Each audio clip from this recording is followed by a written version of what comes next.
For coming. I'm going to read a short prepared statement, and then I'll take any questions that you may have. Between 9:30 and 10 this morning, the South Windsor Police Department's Criminal Investigations Unit, with the assistance of the Connecticut State Police Major Crimes, Connecticut State Police K-9 units, and the South Windsor Police Department's Aerial Support Team, have located the remains of a person confirmed to be Jessica Edwards in the entrance to the Hockenham River Linear Park off of Chipper Drive in East Hartford. We at the South Windsor Police Department would like to offer our deepest condolences to Jessica's family as they deal with this devastating news. The family is asking for privacy at this time and are respectfully requesting that they are not contacted as they mourn the loss of Jessica. We as an agency will continue to support them whenever needed. As for the investigation, it is still ongoing, and we expect to have another update in the near future. Information will be provided as soon as it becomes available. I will now open up for any questions. Now, how did you guys find this specific location? I know that the search has been extensive. You guys were looking for clues. What brought you there today? So this was the result of information obtained from some of that technological search warrants, the technological data we were looking to obtain. So this location, that data brought us to this location for the search. Like a cell phone? It was not. It was more location data related to a phone related to the investigation. So not specifically a physical item, but more location data. And again, we can talk about more of that as we progress. To the rest of the week. Next week, I'll probably have some more information for you on those specifics. We saw police activity in Manchester. Can you give us any update on why you had officers in that area investigating? So not at this time. I hope to be able to provide you guys with an update at some point later tonight or early tomorrow regarding that activity. Can you confirm that the child taken from the home was Jessica's in Manchester? So I'm not sure about any of that. I can certainly confirm that at a later point in time. And then as far as the pinging of the data from the cell phone, can you confirm that would be anyone specifically related to Jessica? So I'm not going to confirm any suspects. My hope is, again, I can at a later point in time tonight, I can provide some more information on that. Can you give us any idea of the location of the body? Was it a little bit, is it in a wooded area? Yeah, a wooded area, heavily wooded area with a high canopy. We found that not necessarily near a body of water, but not far off a trail area where that entrance is off of Chipper Drive where we were earlier this morning. Was she buried? Was it a grave site? What? No. What was the status of the body? Obviously, there was significant decomposition as a result of being there from the time frame we believe that she went missing. But we're looking into all that, and we'll have a better idea once the Office of the Chief Medical Examiner provides the autopsy and gives us a cause and manner of death, which is still pending. So when she was missing either, Sunday or Monday, is it assumed that there wasn't a time period where she was missing and alive? Based on our investigation, no. Do police still believe that she got into an unidentified car with an unknown person and all this? Not at this time. Is there any indication? Are you going to be looping back to maybe the condo, anything else? Or are you going to be looking for maybe some form of a crime scene? So maybe something occurred and then... So we conducted our searches last week of the condominium and the vehicles involved. We'll take that information and compare it certainly with what we found today at the crime scene where the body was and see what we can connect through those two. Is the husband still cooperating? So everyone who we've spoken with has been cooperative at this point. Is he a person of interest? So we don't have one at this time, but certainly my hope is to be able to update you guys at some point, again, later today or tonight on some further developments. When you say not at this time on the vehicle from last Monday, you're saying you don't believe she got into that car at that time? We do not believe so. That she got into a vehicle unrelated that we won't be able to. I know a bunch of you asked about that vehicle, description of the vehicle. We don't believe that's actually what happened. And that was the husband's story. That was the story we obtained when we took that initial missing persons report. Yeah. Who reported her missing, the family or the husband? Both at separate locations. So we were contacted by the family directly that night she was reported missing, and the husband responded to East Hartford Police Department to also report her missing at the time.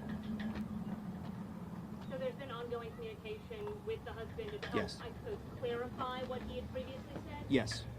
Yeah, and that's been consistent contact since the start of this.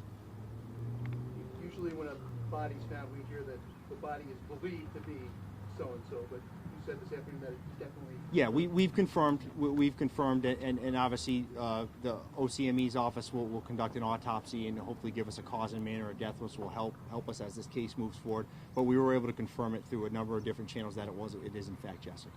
Can you talk to us a little bit just about the process and the the days following her disappearance and just the efforts of the police department and the community at large? Yeah, so a lot of what we had to deal with early on was trying to kind of piece everything together. We had a very much an open time frame that we were dealing with, that we had to try to put a lot together.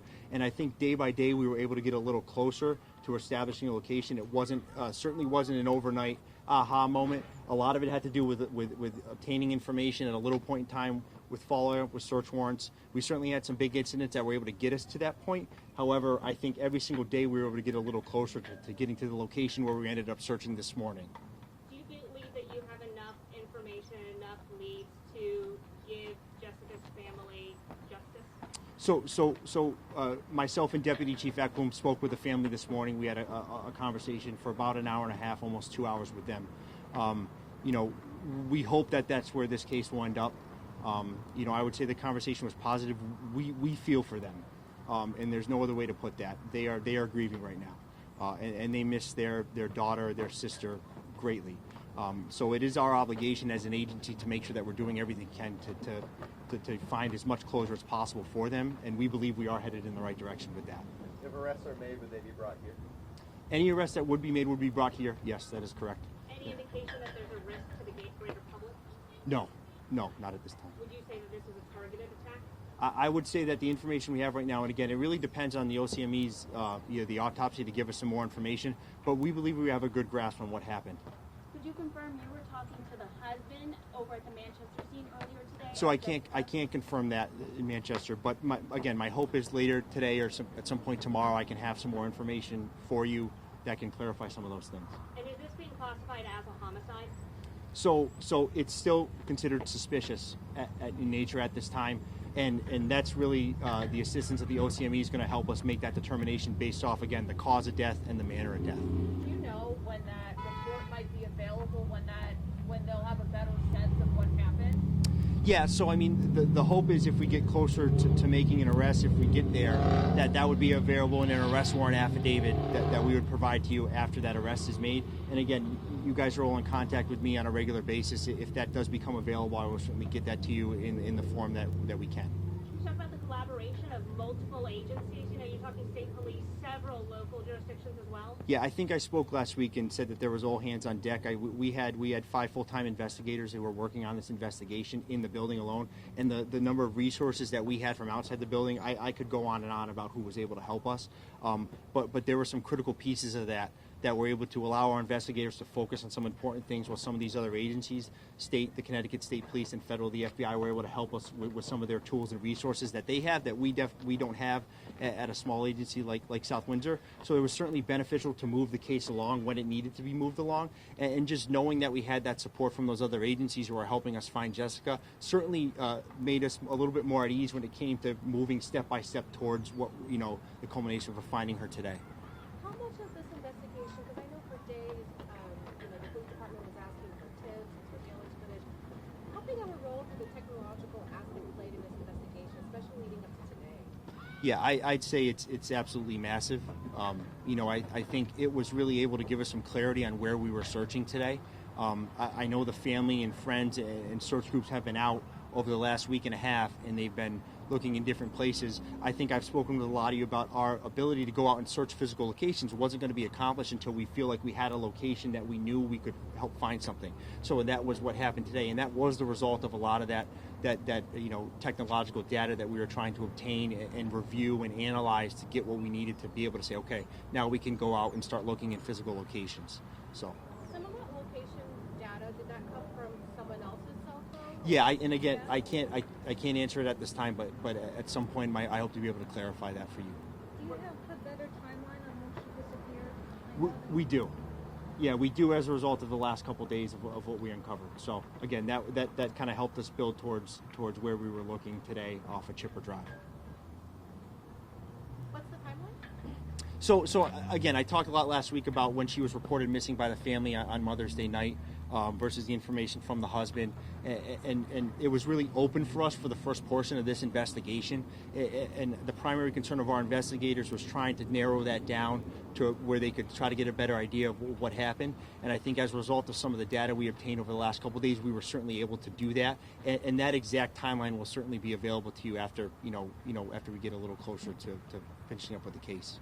Can you talk about surveillance video a little bit today? In East Hartford, I mean, we saw a number of police officers going door to door. I believe it was one of your own, as well as East Hartford, looking for surveillance video. Can you talk about the fruits of that? I mean, were you able to get video? Were you able to place them in that area? I know that for a while you couldn't peg where they were, that she wasn't appearing on surveillance video anywhere. Yeah, so as far as today's contact regarding surveillance footage, I don't know what exactly they were able to locate.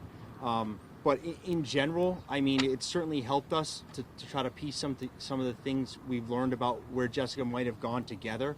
And at this point in this day and age, having the ability to have people who have Ring cameras and other cameras like that to be able to give us that information is critical. And again, this is still an ongoing investigation. My assumption is that once our investigators are able to canvass that area, if they did have anyone with surveillance, they're going to continuously look at that to see if we can continue to find out, specifically what happened to Jessica.